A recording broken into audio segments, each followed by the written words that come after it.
ìwọ tó fẹ́ lọ bá pásítọ̀ wípé kàn bẹ gbàdúrà sí yálà ọkùnrin tàbóbìnrin, ẹ máa rí wípé ọ̀pọ̀lọpọ̀ gbà bóyá bíi 90%, 80-90% ó lè làwa fúnra wa. Wọ́n ní ẹni tó burú ó mọ̀, ó kàn wẹ̀ tí ó sọ fún un. Ṣé ẹ rí lórí ọ̀rọ̀ mo fẹ́ fẹ́yàn màá sọ bí tí wàhálà wà fún yín. Mo dẹ̀ máa ń like láti rọ. If my being raw is not okay by you, you can leave my page. Òótọ́ ọ̀rọ̀ ti délẹ̀ ká sọ fúnra wa. The few percentage tó kù ló jẹ́ pé torí pé wọ́n bí wa sínú pé kí pásítọ̀ bá mi yẹ̀ wò, wọ́n ṣe máa ń bá mọ́mí àti dádì yẹ̀ wò nìyẹn. Ẹ jẹ́ kí n fún wa lẹ́yọ kan. Tí n bá fẹ́ dán pásítọ̀ wò sìn, kí n mú orúkọ lẹ́pa lọ síbẹ̀ ẹni tó gbẹgbẹ̀ngbẹ̀rẹ̀kẹ́. Kí ni ẹ jẹ́ bá mi praise ọmọ gidi ni, ó máa ń ṣe dáadáa, tó bá fẹ́ kí mọ̀ sí mi, ó máa ń kúnlẹ̀ gbogbo àwọn relative mi and everything. Ìdílé tí pásítọ̀ yẹn bá ti ní bọ̀dà Rótìmí Jésù Olúwa wa tó ní ọ̀nà wà bẹ́ẹ̀, mo ti mọ̀ pé lórí burúkú èèyàn ni. Torí kò sí bí mo ṣe máa gbé gbẹ̀ngbẹ̀rẹ̀kẹ́ yẹn wọnú ilé. Ṣé ẹ̀dọ́ náà màá wá gbé sínú ilé, màá fi dírẹ́sì lé mi nílé fọwọ́ kàn. Mo béèrè ni o, mo fẹ́ fi ṣe illustration kan fún wa lẹ́ni ni o. Lẹ́pa gbẹ̀ngbẹ̀rẹ̀kẹ́ pásítọ̀ sọ fún mi pé mo máa fẹ́ ọ̀nà dàtí mi ní wò tàtí mi ní yàlè. Ẹ sọ fún mi. Màá wá dá wàhálà sí láì fún màá fi dírẹ́sì lé. Màá wá dá wàhálà sí agbadaru obìnrin bẹ́ẹ̀ tí mo dẹ̀ mọ̀ pé bó ṣe rí gbẹ̀ngbẹ̀rẹ̀kẹ́ yẹn tẹ́sítì àwọn kan ni. Kí wọ́n tó rí èèyàn bẹ́ẹ̀ yẹn wọ́n ti. So in the first place, what exactly, who are you yourself? Do you know yourself? Do you know what you want part time? Because ṣe rọrọ relationship àti kìíní, we go for things that will be appreciated by people outside. Okay? Ẹ máa ní pé káwọn èèyàn rí girlfriend mi, ọ̀kan rí ìyàwó mi kan ní tọ́lé bàbá kìnìkan ọ̀kan ọlọ́kọ ẹ̀ kan ní tall dark and handsome, ó ní 10 pack, ó ní 12 pack, ó ṣe kìnìkan 12 pack yẹn ni ó fi lu tiẹ̀ bàjẹ́. So ó lè làwa náà ta ló ń bá wọn pásọ̀ pé bá ń praise ṣáà mọ nǹkan tá a fẹ́ ni. Ẹni tó jẹ́ graduate first degree second degree even PhD holder tó ń rọra manage jẹ́jẹ́, ó ti ask her out, ó ti ẹ̀ rí ti ẹ̀rù, ó kàn fi ń pa ṣáyó péjọ tí abẹ́ bá yún ẹ tó gbé ara ẹ ṣe láì pé kò sáré pé Dékọ́lá mo máa ṣe ráìsì wá jẹ ráìsì àbí. Nígbà tó wá ṣe tán, ẹni tó wá lówó, ẹni kékeré, kí náà pé ẹni tó wá lówó tó ní mọ́tò tó ṣiṣẹ́ ní telecommunication company wá dé after 6 or 7 months tí ẹni tí ò lówó lọ́wọ́ ti mú ẹ happy. Orúkọ ẹni tó wá lówó yẹn ló wá mú lọ sọ́dọ̀ pásọ̀. Kí ló fẹ́ kí pásọ̀ jọ sọ fún wọn náà? Ó lè ní gbogbo. What am I saying in essence? Tó bá yẹ pé torí pé bíbá sùn ló ṣe fẹ́ lọ fún ọkùnrin tàbí obìnrin, mo fi títóbi Elédùmarè ṣẹlẹ́rìí fún yín lẹ́nu. Ṣé o rí tán bá tiẹ̀ mọ́nu lé pé torí bíbá sùn ló ṣe fẹ́ ṣe tán bá tiẹ̀ mọ́nu láàrin ọjọ́ mẹ́ta nígbà asọkùnrin jẹ́ mọ̀ pé olómi ló máa ń rẹ̀ nígbà tí taste ẹnu ẹ bá bẹ̀rẹ̀ sí ní change ní tó ti ṣẹlẹ̀ sí mi rí ni. Torí wọ́n ní bí òde ló máa ń ṣaláṣọ tuntun. Ìjọ tóbìnrin kọ́kọ́ máa já mi lójú December 31st to January 1st ló bọ́ sí. Àṣé nígbà tó yá nǹkan kan tí ẹ̀yin ọkùnrin tẹ experience tí mo fẹ́ sọ ẹ já mi tí bá parọ́ tí wà ló release tí nǹkan kan ò ní jáde mọ́. Ààrẹ kan máa ṣe jìgá nígbà tí ilẹ̀ fi máa mọ́ làwọn ń kà á ṣe báyìí àti ṣọwọ́ mẹ́fà. I'm telling you, tó bá gbé torí ẹ̀yin láàrin ọjọ́ mẹ́ta kò gbúdọ̀ pọ̀sẹ̀ kan títí a fi bàjẹ́. So if you want to do, if the person is not your friend, tell lè sọ anything fúnra yín, omi ti tán lámúwèsẹ́. I'm telling you true life story. Bishop Andrew, ẹ jẹ́ sọ kó lè yé wa. I'm telling you the truth. Ṣùgbọ́n ẹni tó jẹ́ wípé ọ̀rẹ́ yìí even gan tẹ́ ẹ̀ bá tí ì make and sing because tábàlà lọ́mbà pastor ní ọjọ́ ọ̀la tán fẹ́ pé máa lówó lọ́wọ́ ni. Who told you that it is only money lọ́jọ́ ọ̀la fi ń da? tó bá jọjọ la ní ṣé bí Gates máa divorce, ṣé àwọn Elon Musk àbí àwọn olówó tí wọ́n máa divorce? ẹ jọ̀ọ́ nítorí Ọlọ́run ẹ jẹ́ ká serious sí nǹkan tá à ń sọ yìí. Ìwọ àti ìyàwó lè play ludo, ìwọ àti girlfriend ẹ lè play ludo, ẹ lè ṣe kìnnìkan dídó náà ní kọ́lọ̀ dẹ̀ ṣàánú àwọn ọkùnrin, ẹ̀yin obìnrin kò tiẹ̀ ràn wá lọ́wọ́. I am telling you the truth, ó ti débi tá a máa bára wa sọ̀tọ̀rọ̀. If you open reels on Facebook, mo ti send you message yìí lórí Facebook táyà ní àdótì má jẹ́ kí wọ́n block ẹ o. Mo ní kí ló dé, mo ní Facebook ṣe lórí Facebook ó sìn ẹ lọ wo táwọn ọmọ obìnrin wa ń kó síta. Ìní àwa wọ jíìsì tán, jíìsì yìnyín wá ha lójú ara, gbogbo awẹ́ iwájú yẹn lẹ máa rí báyìí. Wọ́n tún wá kórun síwájú yẹn wá dàbí irùngbọ̀n wèrè láwọn ọmọ olórí burúkú rádaràdà yìí. How can you help men to become what our fathers, how they appreciated our women? Ẹ jẹ́ ká bára wa sọ̀tọ̀rọ̀. Ó wá ṣe tán lẹ́yìn ìgbà tó ti kókò sórí social media tán. Ó wá lòun lọ bá pásítọ̀. Pásítọ̀ gan-an nílé okay, ó lọ sí church nsìn. Pásítọ̀ sí TikTok lánàá Saturday. Ó rí gbogbo cleavage ẹ̀, ó rí gbogbo òdì ẹ̀ níta. Ó wá débẹ̀, ó wá sọ wípé kí pásítọ̀ kan bẹ́ẹ̀ pray. Ta ló sọ pé pásítọ̀ wọn fẹ́ bẹ̀bẹ̀ wọn fẹ́ sọ́kẹ̀tì. Pásítọ̀ yẹn máa sọ fún ẹ wípé kò sọ náà bẹ́ẹ̀ pé lọ ní sùúrù náà torí òun náà fẹ́ bá ẹ sùn. Ẹja mi ti bá parọ́ náà. Then what about the seed we are sowing in the lives of our children, of our boys today? You people are not realizing this is a true life story. When I was a teacher, I know what those boys were going through with what you ladies are posting on social media up and down.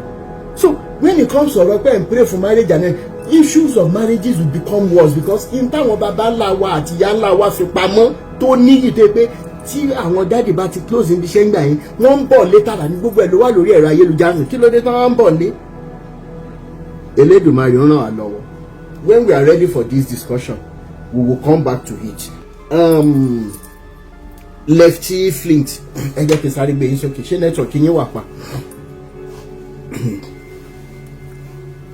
Ẹ̀yin obìnrin tẹ́ wà nílé tẹ́ jẹ́ fàjà kìíní ẹ jọ̀ọ́ nítorí Ọlọ́run ẹ máa bá wa báwọn obìnrin wa sọ̀rọ̀. Okay. Yes sir. Yes sir. I was on I need you girls live. And I think most Samuel was there as well. When I was there, he was saying that Canada but I kept asking the baby. Now the woman that now came up that said that the mama and party called you said already that this woman raised 8 children. She got more. Ben. Church was the agency. Abi, most of them we were there. So chasing the budget one. I was up there. Imagine. This that I was like, you guys always say it. There was other soldier, Baba soldier, Ben. One big Baba ìyàwó tiẹ̀ wá kí ní kò mọ̀ wípé wọ́n ní pé rọ́tì ní gan pé ṣe rọ́tì náà bímọ wípé àwọn òyìnbó ẹ̀ wọ́n ní pé àti ìjọba náà yẹn ti dáyẹ ní ọkùnrin tí ń kọ́ obìnrin sílẹ̀. Bẹ́ẹ̀ni. Mo sọ àwọn ìṣeré ọmọ pa. Bẹ́ẹ̀ni. Bẹ́ẹ̀ni. So if he leaves his wife and our parents are calling for their daughter. Where I will remove.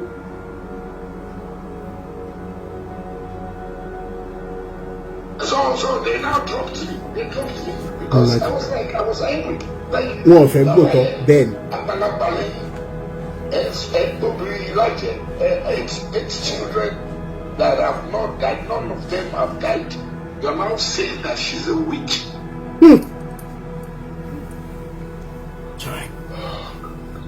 Kẹ́rin pé ó lágbára sà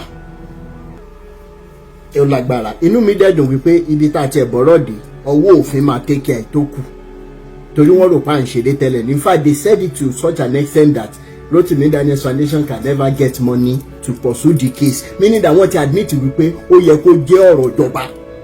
Ọlọ́run dẹ̀ ti wá bá wa ṣe báyìí, ọ̀rọ̀ ti dọ̀rọ̀ ìjọba báyìí torí pé ẹni tó bá ní kí láṣẹ ràn. á gbọ́ ròyìn ayọ̀ lórí ẹ̀sà ẹ ṣé ìròyìn ayọ̀ la máa gbọ́. Thank you so much sir, thank you for standing by the truth, really appreciate you sir. Àṣàkẹ́ Fab ó yẹ sáré bá mi sọ̀rọ̀ pàápàá. mo ń bọ̀ ọgbọ́n àgbà mo ń bọ̀ lẹ́yìn Àṣàkẹ́ Fab ní ló kàn mo ń bọ̀ ọgbọ́n àgbà mo ń bọ̀ ó yá Àṣàkẹ́ Fab ó yẹ sáré round up títí ní.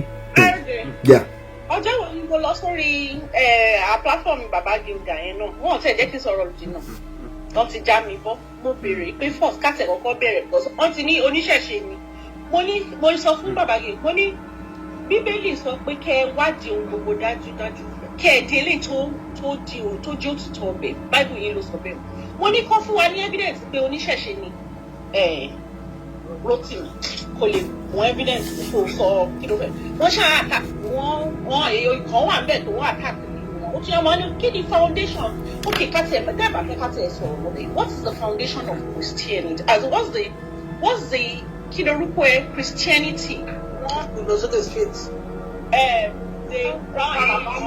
wọ́n ṣáà ń ṣe rábàràbà náà ṣe lórí bẹ́ẹ̀ ni rábàràbà ni. I just at some point ìgbà tí mo béèrè question that they could not they were like ara wọn ni ara ajá ni kíní kan ní I'm not denying that I'm not àsọ̀bọ̀ ibẹ̀ náà ti já mi gbọ́ pé wọ́n jẹ́ kí ask one further question. It's so unfortunate that these people they know the truth but iṣẹ́ ibi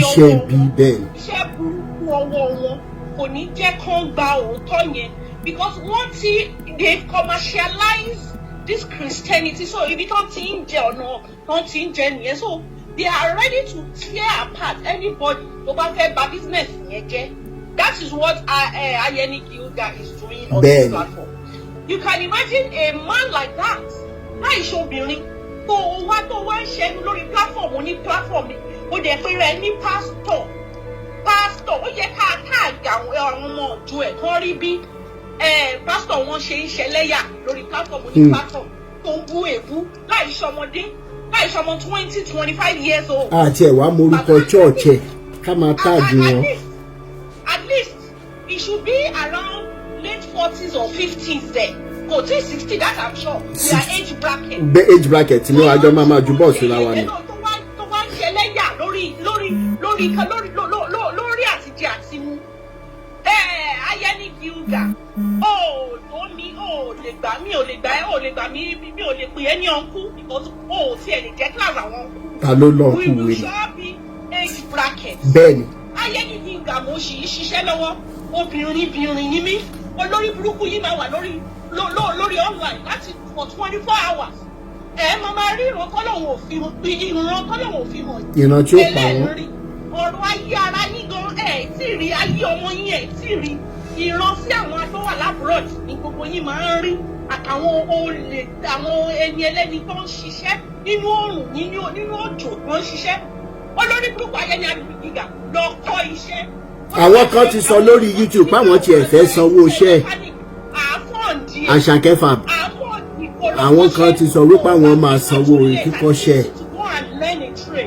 It's not too late Ayeni Gilda àtàwọn tó kù tó so wọ́n jí tí gbogbo yín wà lórí platform bẹ́ẹ̀ ń sọrí burúkú kiri ní táwọn èèyàn ti ṣiṣẹ́ ìní máa wà ní online ní hours ó yẹ kẹ́ ẹ ti lọ máa ṣe oríire kẹ́ ẹ contribute sọ́rọ̀ ajé Nàìjíríà tó lórí burúkú yín lọ ra gbogbo plot ilẹ̀ gbogbo ilẹ̀ tó yẹ kán fi ṣe farm ó yẹ kán fi dá industry tí gbogbo lórí burúkú yín tẹ̀ ń pè lórí òkè tẹ̀ ń pè ní ilẹ̀ àánú ilẹ̀ wèrè kí gbogbo yín kí gbogbo yín kẹ́ bẹ̀rẹ̀ sí ní lọ wá iṣẹ́ ṣe kápẹ́ńtà wà lórí wọn pé Ayeni Gilda ó ti lé ìtìjú ilẹ̀ ti ṣú àti padà sí school kò gbọ́ ó lè kọ́kọ́ iṣẹ́ kápẹ́ńtà mẹkáníìkì wà bẹ́ẹ̀ electrician lọ́kọ̀ àáfọ̀ àdí ẹ̀ lábọ́dà ẹ̀yin olórí burúkú èèyàn òfò yìí tó ṣe pé ẹ kàn ń mú gbogbo àwọn ayẹlẹ ní there was a video I also sent to you on Rotimi èèyàn kan challenge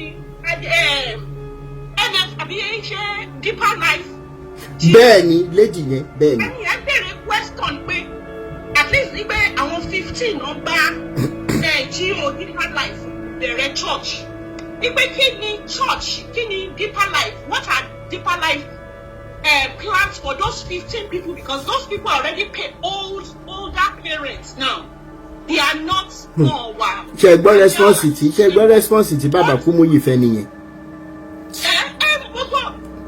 Initially èèyàn tó tiẹ̀ kọ́kọ́ bóyá is the moderator of the program wọ́n kọ́kọ́ ṣe bí bóun ò gbọ́. Ìwọ tó wà níwájú wọn kọ́kọ́ ṣe bí bóun ò gbọ́. Àwa tó ṣe pé we are online tá à ń gbọ́ at the other side. Àwa gbọ́ ìwọ tó ṣe pé you are the moderator tó moderate program. Ó wá ṣe pé gbogbo kiri microphone sẹ́nu bóun ò gbọ́ dáadáa. Before wọ́n wá gbọ́ tí Kúmúyì sọ pé Ọlọ́run á take care. Ọlọ́run á take care. And so these men wọ́n ti torí àwọn they are so wicked. They are so wicked. Ọlọ́run tí ò take care Kúmúyì. So àwọn 15 tẹ́jọ bẹ̀rẹ̀ church lọ́lọ́run á wá take care wọn ìwọ́n take care ara ẹ̀ àtàwọn owó church. O ti invest owó, o ti ra property, o ti acquire oríṣiríṣi ẹ̀ ti sọ̀rọ̀ ayé lọ́wọ́. Bó ṣe bí ìyàwó kan ṣe ń bọ́lẹ̀ lẹ́nu lòun mú kan lọ́la. Ọlọ́run yìí máa kú sùúrù. Lágbára ìfàríkà ní wọn. God will make a public show of gbogbo àwọn tó ti mú àwọn èèyàn ní ẹrú. Tó ti mú wọn sí wọ́n ti fọ́. Àti gbogbo pension ni orí pension tí gbogbo yìí ti gbà. Gbogbo tẹ́tí ẹ ti pa àwọn èèyàn lẹ́kùn lọ jìnnà for more than 30, 40, 50 years. Iṣan ara àtọ́bí ara yìí gbogbo yìí máa bá yín jà. Àṣẹ Èdùmàrè o. Àṣẹ Ẹgbẹ́ ni pé àjọmọdọ́mọ yìí kò ní ibẹ̀ wọ̀ ní fọ́ṣì. Wọ́n máa ṣe òṣì. Wọ́n máa rí ọmọ sunkún alẹ́ lágbára Ọlọ́run. Wọ́n ti bá yáwọn èèyàn jẹ́ jìnnà ju Nàìjíríà. Ẹ jẹ́ kí kéèkó sí kí Jésù dé Nàìjíríà lè ní kó di president Nàìjíríà. Àwọn olórí burúkú pásítọ̀ yìí wọn ò ní jẹ́ kó ríṣẹ́ kankan. Wọn ò lè jẹ́ kó ṣe bẹ́ẹ̀ ni. Wọ́n ò ní jẹ́ kó rí àtìwọ́ ẹ̀kọ̀kan ṣe. Báwo pásítọ̀ olórí burúkú yìí wọ́n lágbára Ọlọ́run sẹ́ àdísẹ́ Ọlọ́run á jẹ̀jẹ̀ gbogbo ní láti ìran kẹwàá yìí lọ́lọ́run àkọ́kọ́ ní ara àti Ọlọ́run àkọ́kọ́ àti ní gbogbo ní lára ní agbára Ọlọ́run tí gbogbo sọ́wọ́ àwọn Nàìjíríà tó ń go through lẹ́nu gbogbo àwọn ọmọ yín máa jẹ ìyá rẹ̀ gbogbo àwọn ọmọ yín máa jẹ ìyá rẹ̀ gbogbo ẹ̀yà Adébóyè ìjà ẹgbẹ́ gbogbo yín ti yẹ yẹ ọ́ àwọn ọmọ yín wọ́n máa jẹ ìyá rẹ̀ wọ́n máa jẹ ìkorò lágbára ìjọba ẹ ṣé.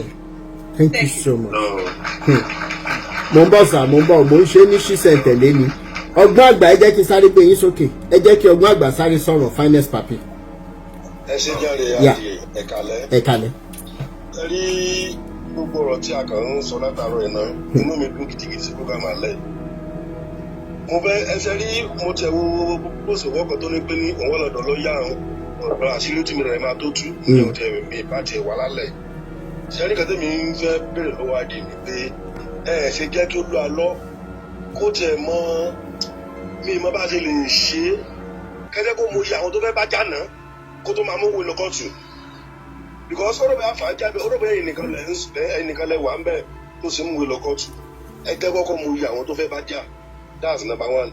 Number 2 sẹ́rí bàbá gíga ọ̀nù bàbá gíga mo tọ̀rí group ẹ̀ lẹ́ni tó ti sọ pé ní church ibi tó ti kúrò ó ti rìn dalẹ̀ lọ ń gba information ó sì kíní kan bẹ́ẹ̀ wọ́n bá òun jẹ́ níbẹ̀ wọ́n fún un lówó tẹ́lẹ̀ o ìgbà tó ń kúrò méjì wọ́n bá òun jẹ́ wọ́n ló ti mi dalẹ̀ kí ni bẹ́ẹ̀ ṣe sílùú àwọn yẹn mo kàn rẹ́rìn ṣé irú bàbá yín ga yẹn sórí rd èmi náà ká wò kí ní ẹni méjì ká tó lọ́jọ́ méjì mẹ́ta náà àpọ̀ mọ́ 50 rd ìwọ ti tó ọmọ ológo máa ro ti ògo tó ní tó gbé wáyé mi ní gbowó sáìmọ̀ sáàmọ̀ bàjìgà wá ní kó wá kọ́ṣẹ́ mẹkáníìkì àbẹ́ẹ̀kì tí mo wà. Kò sí àwọn kan tẹ̀ tí láwọn máa sanwó ẹ̀kọ́ṣẹ́. àwa fàájà gan àwa fàájà àtúrẹ́ẹ̀tì ilé ìwé tó a máa gbé so kó sáwà kọ́ṣẹ́ náà kó bá lè gíga tí o ti gbọ́ báyìí ẹ̀kọ́ṣẹ́ ọ̀fẹ́ wọ́n á tún fún ẹ nílé tó máa gbé tó bá dẹ̀ láwọn ọmọ tó ń yá láta lábẹ́lẹ̀ wọ́n á tún fún ẹ láyè wọ́n á tún máa yá tẹ lọ tó bá ṣàti fojú kọ́ṣẹ́ kó o háàdì mọ́ GDP Nàìjíríà. Ọlọ́run máa bójú gbogbo wọn jẹ́ kò sí pásọ̀dì ní kankan ìmọ̀ àyà lọ́lọ́. Bẹ́ẹ̀ni. Kọ́ mú owó ẹyọ kọ́ tuntun náà sọ̀rọ̀ ẹwẹ́ àtàkọ́dé kan gbé mu ìmọ̀ àyà gbogbo wọn lò. Bẹ́ẹ̀ni. Ọlọ́run máa jó ogun Ọlọ́run máa bójú gbogbo wọn jẹ́ kọ́ọ̀tù ọ̀sẹ̀ fẹ́ kọ́ọ̀tù sí Olu Alo lọ́sẹ̀ máa fẹ́ pé kò tẹ̀ pé ìgbà lọ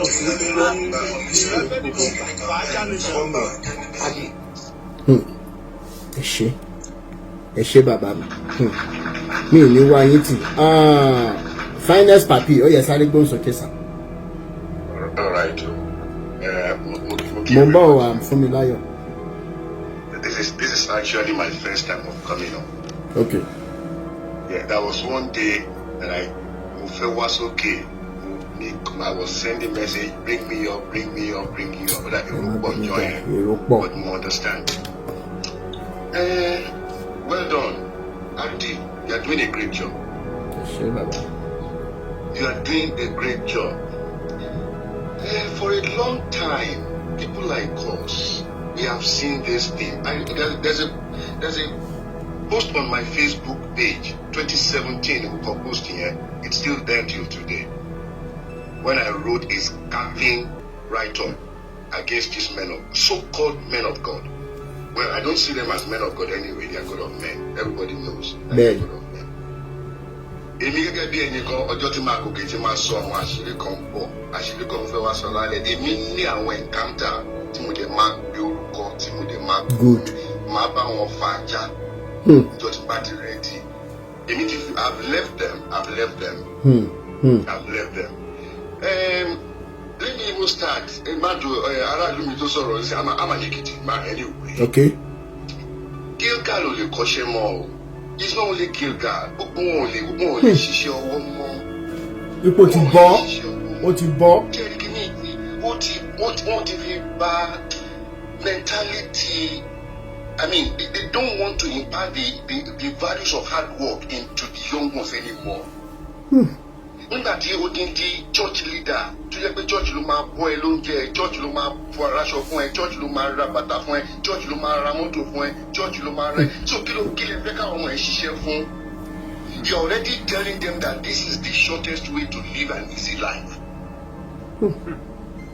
And that is why if you go on TikTok, on Facebook, boy yẹn ò tí lè ju 9 or 10 lórí òkè bóyá òkè Èkó yìí ni wọ́n ní bọ̀ yẹn wà táwọn ọmọ àwọn àgbàlagbà ló ń kúnlẹ̀ níwájú bọ́ ìjọ sọ pé bàbá wòlíì ọmọ ọdún 9 ọmọ ọdún 10 ó ti di bàbá wòlíì ẹ ti bà láìpù bọ́ yẹn jẹ́ láti kékeré.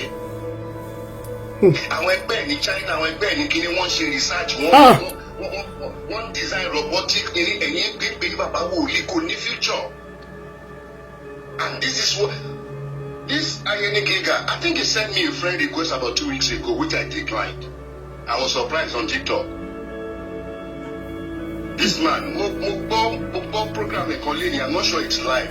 All of them, they were coming after you. Wrote to me, Daniel. Àwọn táwọn gba Jésù, àwọn táwọn gbé nǹkan táwọn gbé lọ́wọ́ àwọn gbọ́dọ̀ dákẹ́. Woman kan wà tó ti ẹ̀ńtà sọ pé kán fi rótì mí lé àwọn nílò ẹ̀ gbọ́dọ̀ fi sílẹ̀ ìkan ní irú. They just so if it was live, I would have told them pé energy tẹ́ ń lò tẹ́lẹ̀ fi bá rótì mí jà. Ẹ̀yin tẹ́lẹ̀ ní ìgboyà. Tẹ́ bá ní ìgboyà ẹ confront àwọn aṣíwájú yín àwọn bàbá tó bà nǹkan jẹ́. Bẹ́ẹ̀ni. Ẹ confront wọn, ẹ fi rótì mí lẹ̀, ẹ kọ́kọ́ lo ìgboyà yín kẹ́ bá wọn yẹn jà pé ibi tẹ́ bà Christianity jẹ́ ẹ jẹ́ ká túṣe. How can you be giving everybody the mentality that you need? Ẹ wo man kan tó ń pè ní Ibiyome tó sọ pé Jesus was not a poor man. Bẹ́ẹ̀ni. Can you imagine somebody who calls himself a leader in the body of Christ when Jesus himself said, I became poor so that you can be rich. And now you are saying Jesus was not. And you even said Jesus hates poor people. Our pastor yẹn ti down àwọn èèyàn rú o. Ó ti pọ̀ jù. Experience kékeré kan tí máa ṣọ́ tó ti ń ṣe experience kékeré kan tí I'm no longer in my 50s. I've crossed to my 60s, so mi ò ṣọmọ kékeré. Bẹ́ẹ̀ni. But long time ago, mo fẹ́ fẹ́ ọmọ kan. Ìgbà yẹn mò ń ṣiṣẹ́ lẹ́kìtì. Ọmọ yẹn like ara wa gan. I think I was in my late 20s or probably my early 30s. Mo dẹ̀ rí gan all of a sudden ọmọ yìí sá fún mi ò rí mọ́. Kí ló dé àṣà rí mọ́. Later, mo marry. Mo ń ṣiṣẹ́. I was one of the senior special assistant to a governor in Ekiti. So when I was serving as a political appointee, I saw her. She came to do probably her 2nd degree ní EXU. Òun náà ti bímọ. Lágbájá kí ló dé? Ó kàn déédéé disbẹ̀ nítorí nígbà tá à ń fẹ́ra ńgbà yẹn kò sí phone, there was nothing. Bẹ́ẹ̀ni. Ó ní ó ní serious ló máa sọ pé mo ṣe wà láyé ó lóun ní bílí. Mo ní kí ló dé? Ó ní ìgbà náà pé ìgbà yẹn ìwọ nìkan ó lásìmọ̀ ó ní kinní kan ó ní òun á lọ sọ fún mọ́mí wa lọ bá ń gbàdúrà sí ìwé sọ pé ẹlẹ́mìí kúkúrú ni ọ̀tá tèmi. Jẹ́ ń gbọ́ o, òlì yẹn sọ sọ fún pé ẹlẹ́mi kúkúrú lọ̀tá tèmi ó nítorí ẹ̀ ní màmá òṣìṣẹ́ pé kò ń wá ọkọ mi. Mo ní òkè. And then as at the time tó fi ń sọ̀rọ̀ yẹn, I was already 40, I think I was 43. Or 43 or 45. So, mo dẹ̀ oyún ọ̀tí bí wọn méjì. Fine. So I served my political appointment. I came back to Lagos in 2016. Mo kàn ń wo Facebook níjọ́ kan. Mo kàn rí ó mọ̀nà ọkọ ẹ̀. Hey! When you wait, sorry, what happened? When you bounce here, you kill Sele. Olu complain, putting phone, you never follow by the loss hospital. When you could survive more, could hospital, you want to be good. Only really? We shall sympathize with you. Of course. Over the life in 2016. So recently, about 2 years ago, one year, show him marry again. Oh, the match is single mother now. Why you talking? Go the matter ni control your ma. Oni ohun tí ẹ ra wọn èèyàn kini ko ni ma ko ti wà tó like ohun tó fẹ́ fẹ́ pẹ̀lú ọmọ mẹ́ta. Wọ́n ní be gba tí mom sí òun lọ gbàdúrà sí. Mom sí ẹ tó sọ pé wọ́n ní electron ni ma yẹn. Wọ́n pè mo ní wa. Kò sí electric kan bí ìyá àti ọ̀pẹ máa ṣe ẹ̀gẹ́gẹ́ àwọn ọ̀nà fẹ́ bàjẹ́ ẹ̀jẹ̀. Mo ní kó ṣe máa bẹ́ẹ̀ tó lọ gbàdúrà tó sọ pé ẹlẹ́bi kúkúrú lọ́dà tèmi ni. Mo ní ṣe pé mo wà láyé yìí. Mo ní mo ṣe òkòkò tó fẹ́ ọkọ ẹ̀ tó ṣe aláìsí yẹn. Màmá ẹ̀ lè gbàdúrà sí o, wọ́n dẹ̀ lọ pé lẹ́bi gúngùn ni. Mo ní lámbà táwọn pípọ̀ yìí ń fún yín, wọ́n fún yín jẹ ni. Mo ní tó bá rí ẹ tó máa fẹ́, kò yí sì kó rí ẹ tó máa fẹ́ ọlọ́mọ mẹ́ta o. Bẹ́ẹ̀. Mo ní bẹ́ẹ̀ tó bá rí ẹ̀kọ́ tó láìkẹ́ tó lóun fẹ́ fẹ́. Mo ní lọ sọ fún Ọlọ́run ẹ pé nǹkan tó fẹ́ ní ìkọ́ lọ́n bẹ́ẹ̀. Mo ní má gbàdúrà lọ́wọ́ pásítọ̀ yìí mọ́. Irọ́ ni èyí jẹ́ yóò jẹ́ ní lọ́bàkàn ti díjú ni àwọn míì wà lọ́wọ́ ẹjú o. Wọ́n máa rí fídíò láìpẹ́ bẹ̀ wọ́n ní solution. Wọ́n ní. Àwọn tó wẹ̀ púpọ̀. Díẹ̀ mi bá play fídíò láìpẹ́ fún ẹ̀ wá ní pé Ọlọ́run wà nínú ẹ̀. Irọ́ ló pa lẹ́yìn yẹn kò ní solution gbogbo nǹkan tó bá kó èyí jẹ́ yóò jẹ́ ni. So luckily Ọlọ́run dẹ̀ gbà ọmọ yẹn lọ fẹ́ máa ní ọmọ yẹn sí kò sí wòlíì kankan tó sọ fún pé kó lọ fẹ́ òkú fúnra ó lè ṣe Ọlọ́run dẹ̀ ṣe. Bàbá yẹn ló rán ọmọ yẹn lọ sí school sí i. So now ṣe rí fáwọn bá láwọn gba Bible gbọ́, I'm a journalist. I have read the Bible over and over. Rotimi ẹ bá mi sọ fún kíkà tó bá wà bí àtàwọn pásítọ̀ pé àwọn kọ́kọ́ wà ní Bible tí mi ò lè gbà tọ́lọ̀ máa fi dé. Àwọn kọ́kọ́ wà tí ò ní gbà tí mi ò dẹ̀ ní bílì. Ẹ jẹ́ kí n fún yín ní one instance. Wọ́n dẹ̀ lọ fi ṣe assignment. Èyí tó bá láyà tó lè explain yẹn kó padà wá síbi kó wá explain yẹn fún wa. I read the Bible. Ọkọ̀ Noah.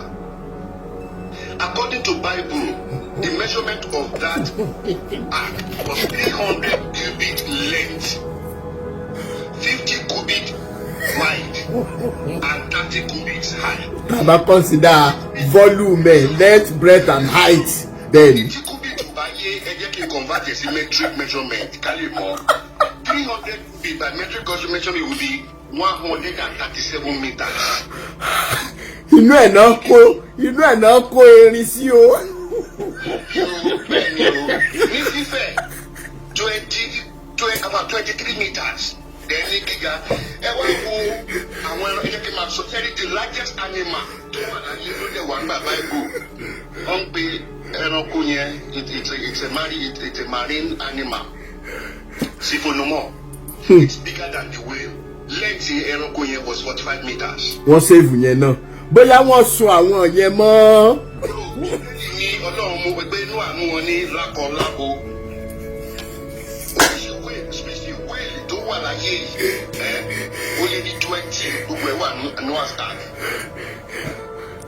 Jóyè yín àwọn òjòlá python 10 meters. Agbọ̀nrín. Òjòlá species python tó wà ní ayé yìí ó lé ní at least àtọ́tàjì. Bẹ́ẹ̀ni. Bẹ́ẹ̀ni. ẹ jẹ́ kí n wá summarize. Wọ́n ní gbogbo ẹranko tó wà láyé lákọlábo, all the animals, all the insects. Are you aware that there are 7,000 species of mammals, 32,900 species of fishes, 12,000 species of birds, reptiles over 12,000. Now, kòkòrò tó wà láyé, according to encyclopedia, according to research, according to what we are made to believe, over 1 million species. Ṣé dẹ̀ mọ̀ wípé nínú biology sà, ṣé mọ̀ pé a máa bẹ̀rẹ̀ láti kingdom wá sí phylum, kingdom phylum classes order family genus ká tó wá dé species o. Over 8 million, about 9 million species of animals do exist on Earth. You know what in Noah's Ark. So, Uncle Femi ti fọ́ tébù tá a manage jẹ́jẹ́. Size here, one other thing, lódì ní. Sir. Àwọn ẹranko kan wà, ibi tí inú àwa yẹn. Bẹ́ẹ̀ni. Àwọn ẹranko kan wà tí ẹ pé it is other part of the world, other part of the continent nìkan lẹ́tí lè rí wọn bẹ́ẹ̀ni títí kan plants, títí kan trees. Tó fi kan plants, tó fi kan insect, àwọn insect kan wà tẹ́ ẹ̀ lè rí ní Israel lẹ́yìn, tẹ́ ẹ̀ lè rí tó jẹ́ ń gbóná ti wá tó fi dẹnu àkìyẹn. Because if you want to believe, the Bible says, gbogbo ẹranko tó wà lákọlábo. So how do we fool ourselves and believe that this thing is true? How do we? Brother Gòkè Bájọwà, mo fẹ́ tẹ̀lé wá sókè kẹwàá explain tó lèmi àti yín máa ń jà dáadáa. Tẹ́ bá lè wá sókè jẹ́ kí accept yín. Ẹ jẹ́ kó wá explain ẹ̀. My wonderful brother. Oh, 137 meters ní length here, 137 meters. Kò tó 200 meters na máa ń sá lórí fíìdì. À ń bọ̀ sà, à ń bọ̀, máa gbé yín wọlé sí mo ń bọ̀ sà, mo ń bọ̀. It is well. Ẹ wò, ẹ ti kúkú ti gé tébù sí wẹ́wẹ́ báyìí, ẹ ṣe é. Jẹ́kẹ́ lórí sọ́mọ́. Bò ń bọ̀. Hello sir, ẹ kúrò lẹ́ o. Ẹ pẹ̀lẹ́ sir, ẹ kú iṣẹ́. Mo ń tọ́ láti mo rí lórí page nǹkan sì ní Facebook, mo ti rí nọ́mbà yìí. One time I had this, I want to confirm if it is a Mr. Rotimi Daniels. So the reason mo ṣe I'm not sure. I mean, mo bóyá nọ́mbà mi ó ti pẹ́ mo ti wá nọ́mbà yẹn because I want to talk to you. So mo bóyá èmi ni. Okay. Godfather, ó yá, ẹ jẹ́ kí n sáré gbé yín sókè. My general.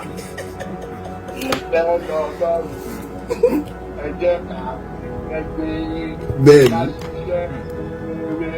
Káwa balẹ̀ dáadé ògo, ìfẹ́ sí bàbá, ìfẹ́ sí ọmọ, ìfẹ́ sí pàjápàdé, ìfẹ́ lè kú wá lè wá. Bẹ́ẹ̀ni, ìfẹ́ ni.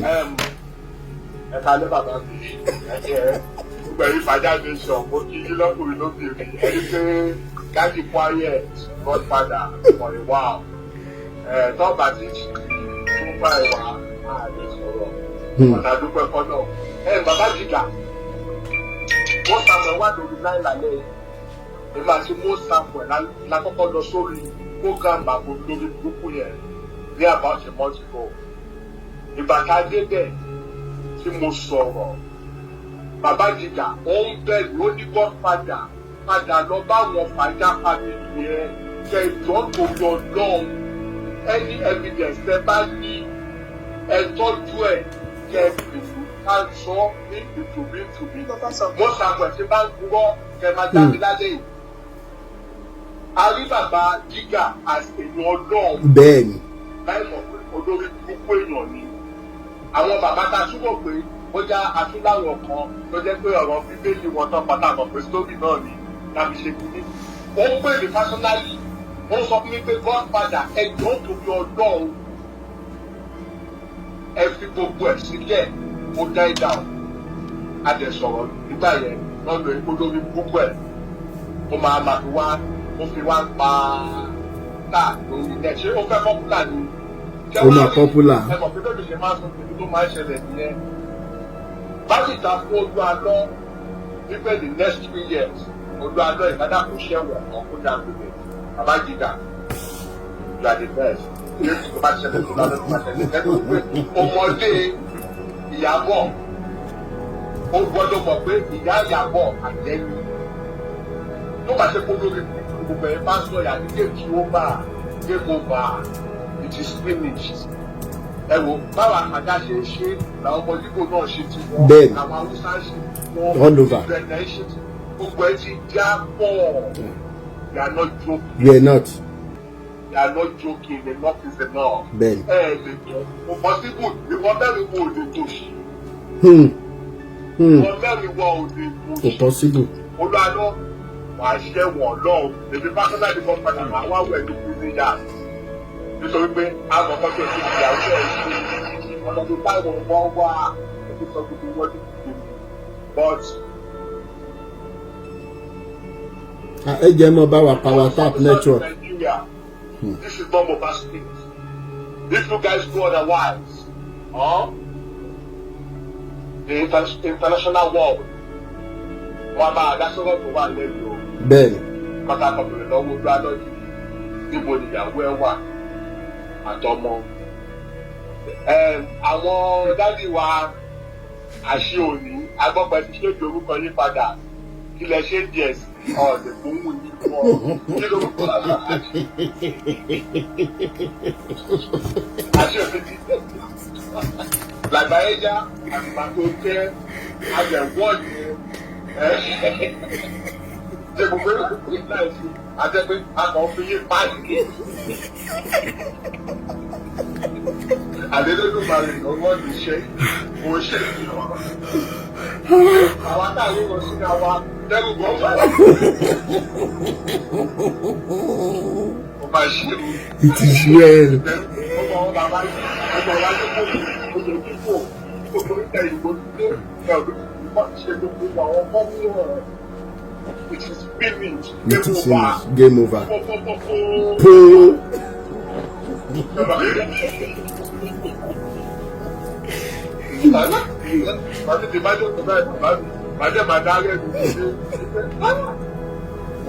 Ó ti cast.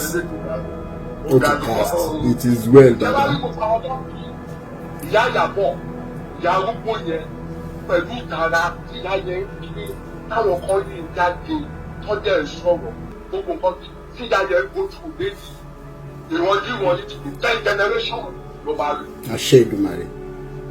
Àwọn èèyàn sọ pé nǹkan tí bàbá bá ṣe ní kọ́ mo ò lè jẹ́ lú ẹ̀. Ẹ jẹ́ ikú ilé ìgbà fún wa bàbá Adégbóyè ẹni Adégbóyè jẹ́ ọ̀sán fífọ́. Eyín máa kan àwọn ọmọ. Ọ̀sán yẹn wá kọ ayé àdúgbò wẹ́ẹ̀lù àwa ó wá wù lẹ́mọ̀ kó tó sọ ẹ bá wù kí ló máa wù padà kíkan ló máa wù. Kíkan yẹn náà ni bẹ́ẹ̀ ni. Bẹ́ẹ̀ni. Ọ̀hún ni gbogbo àwọn ọmọ àwọn jí òyìnbó. Bàbá mi àwọn gbogbo wọ́n ètò sọ̀rọ̀ nípa bàbá ẹ̀ tó jẹ́ jíò. Ex-pope máa yẹ wo mo busy lórí ọ̀rọ̀ relocation mi kò mo ti kọ́ sílẹ̀ bẹ́ẹ̀ ṣe rán mi létí máa bá chat. Òṣèlú bàbá ẹ̀ ló máa kọ́ gbogbo ibi bá yọ̀ ó máa kọ́ gbogbo ẹ̀ ẹ̀rẹ́ lẹ́gbẹ̀ẹ́ ẹ̀yin bíbú ìdẹ́sọ̀tàn. Bẹ́ẹ̀ni.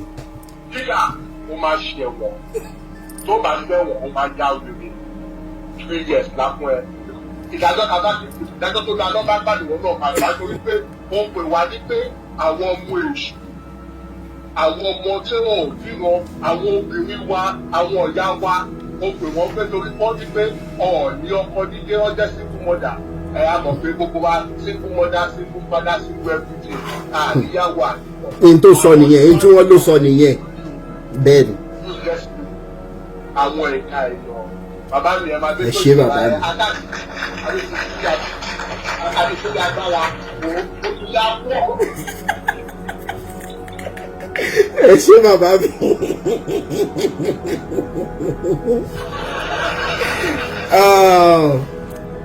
Bishop Andrew ṣe bá jẹ́ kí Praise Gòkè bá jọ wà sáré sọ̀rọ̀ náà sódẹ̀ máa lè ánsá wọn papọ̀ torí Bible làwọn ó yá Praise Gòkè bá jọ ẹ bá mi sọ̀rọ̀. Ìwọ kọ́ ló dá mi ìwọ kọ́ ló bí mi ẹ̀jẹ̀ gbúdọ̀ kọ́kọ́ kọrin fún wa náà ó yẹ bá mi on mute Godfather bàbá mi ní wáyé tì. Praise Gòkè bá jọ àṣẹ wà bẹ́ẹ̀ ẹ bá mi on mute ṣẹ wà bẹ́ẹ̀. Oh my network. Okay, I think bye bye. Then. Okay. Now, ẹ jẹ́ kí n kọ́kọ́ bẹ̀rẹ̀ báyìí. Ṣẹ́rí bẹ́ẹ̀ ṣe ń wò mí, èmi ò láìkì èébú omi rẹ̀ láìkì. Tí bá ti rẹ̀ sí gbọ́ èébú àti èpè lórí fúgàmù yìí lẹ́sìn máa ń ṣe àwọn ará jáde ní màmá lọ. Ó yá sọ̀rọ̀ ṣé pé. Mo máa ń láìkì láti wà analytical. Ṣẹ́gẹ́ ẹ̀kọ́ tí mo sọ. So I'm going to break down my points and ask certain critical questions. Okay. So ẹ jẹ́ kọ́kọ́ bẹ̀rẹ̀ lórí gbogbo topic then discuss lẹ́ẹ̀kan gbà tí mo wọlé. Ẹ sọ̀rọ̀ ń pa àwọn Noah's Ark àti àwọn errors tó wà nínú story yẹn bó ṣe rí nínú Bible. Now ṣe rí bẹ́ẹ̀ ṣe ń wo mi ò kí ń tọ́ra mi. I have known for a long time that everything to one in the Bible cannot be correct. Even our Christians ẹgbẹ́ wa tàbí bá some of them argue it's not possible. Everything cannot be correct. And for me, it's not a big deal. It is not a reason good enough to now say that Bible is a scam. Even though gbogbo tó wà bẹ́ẹ̀ kò ló correct, there are certain inconsistencies and certain inaccuracies. Unless tá a bá fẹ́ tọ́ra wa lókun ṣe bá lọ́pọ̀lọ́ ṣùgbọ́n náà fún wa lọ́pọ̀lọ́ ká rò ọlọ́run dẹ́ni ká wádìí. Comrade Fọlárin, thank you. Ká lè di tó ń ṣe òdodo mú. Ó mì pé in everything there will be some things that might seem right but eventually kò ní correct. Ṣé ẹ gbọ́ mi? À ń gbọ́ yín. Now ìdí ẹ̀ tẹ́ fi rí pé tí mo fi sọ pé àwọn nǹkan kan wà bẹ́ẹ̀ tí ó correct ò ní pé kì í ṣe Bible nìkan. Every religious book all over the world, there are certain inaccuracies and inconsistencies níbẹ̀. Now, ẹ jẹ́ ká lo Bible as the standard now, as the case study. The reason why the Bible has certain inaccuracies and inconsistencies nípa date ni o, events ni o, and stories. The reason is because sharing inspiration. Holy Spirit of God ló inspire àwọn tó kọ Bible kì í ṣe pé wọ́n sọ kalẹ̀ látọ̀run. Ṣé tí mo sọ yé yín? Mo ń gbọ́. Now tí Holy Spirit tó bá inspire èèyàn láti kọ nǹkan kan ó lè fún èèyàn mẹ́ta ó èèyàn méjì ní inspiration lórí the same thing. Nígbà tó bá máa kọ nǹkan tó máa kọ sílẹ̀ ó máa yàtọ̀ síra wọn. Ìdí ẹ̀ tó máa fi yàtọ̀ ni pé ṣé rí àwa èèyàn á láti understand pé the way our brain works, the way our minds work, we cannot separate ourselves from our mindset, our experiences, and where we are coming from, which are different things entirely. Ó máa ń yàtọ̀ síra wọn. So tí Ọlọ́run bá fẹ́ sọ̀rọ̀ fún mi sí, ẹ mọ̀ pé Ọlọ́run kì í ṣe èèyàn, kì í dẹ̀ ṣe it's a spirit, it's a positive kind, it's a kind of positive energy. Ọlọ́run, it's not a physical being. Ṣé get? So inspiration ló máa fi bá wa sọ̀rọ̀. Now, the way we interpret it at the end of the day might be different, even though it is the same source. Just get. So, no matter what, kò sí bó ṣe lè rí, ẹ máa rí pé at the end of the day, nǹkan tá a máa kọ sílẹ̀. Ọlọ́run tó ń bá wa méjèèjì sọ̀rọ̀ lọ́tọ̀ọ̀tọ̀, the same thing ló ń sọ fún wa. But by the time tí intellectual mi, understanding mi, àti nǹkan tí mo ti mọ̀, àti bí mo ṣe wà lálẹ́ ní sọ́ọ̀, àti experience mi tí bá máa fi mix ẹ̀ mọ́ nǹkan tó lọ́hùn sọ àwọn nǹkan kan máa yàtọ̀ sí the other person tó ń come from a different background. That is the reason why you see that there are certain inconsistencies in the Bible.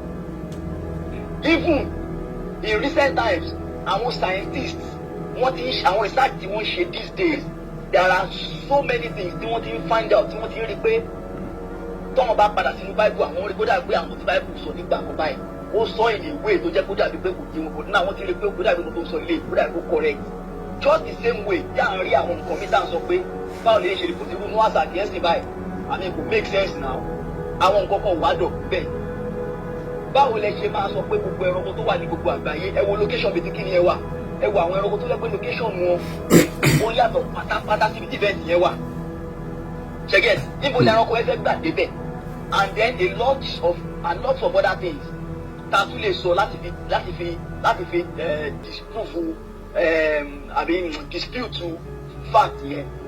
So the same way ta ṣe ń rí pé àwọn nǹkan kan wà tí ó correct is the same way táwọn kan ṣe ìsàtọ́ dẹ̀ rí pé àwọn nǹkan kan wà tí Bible sọ tọ́ dẹ̀ rí pé kìíní ìbàdàn bódà kó correct lóòótọ́, especially about certain locations tí Bible sọ̀rọ̀ nípa àwọn nǹkan kan, nípa rivers kan, nípa mountains kan, nípa nǹkan kan, orúkọ tó ń jẹ́ ń gbà yẹn ó lè yàtọ̀ sí sìn, but wọ́n research wọ́n dẹ̀ rí pé ó dà pé àwọn nǹkan kan wà tó correct lóòótọ́ bẹ́ẹ̀.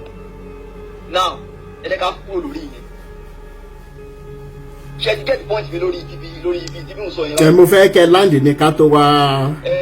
Okay, now ìyẹn number 1. Number 2 ni pé lórí movement yìí ẹ bá ń sọ nǹkan kan mo fẹ́ get it clearly pé àwọn èèyàn tó wà ń bí tọ́dẹ̀ ń gbọ́ nǹkan tá à ń sọ yìí pé àwọn náà ní the same mindset pẹ̀lú yín. Ṣé mo pé ọ̀rọ̀ yìí èmi àti yín ti jọ sọ lórí fóònù lórí WhatsApp bẹ́ẹ̀ mo fẹ́ sọ ìbí sáré. Now ó ní pé ẹ sọ pé Jesus is a scam and the Bible is a scam.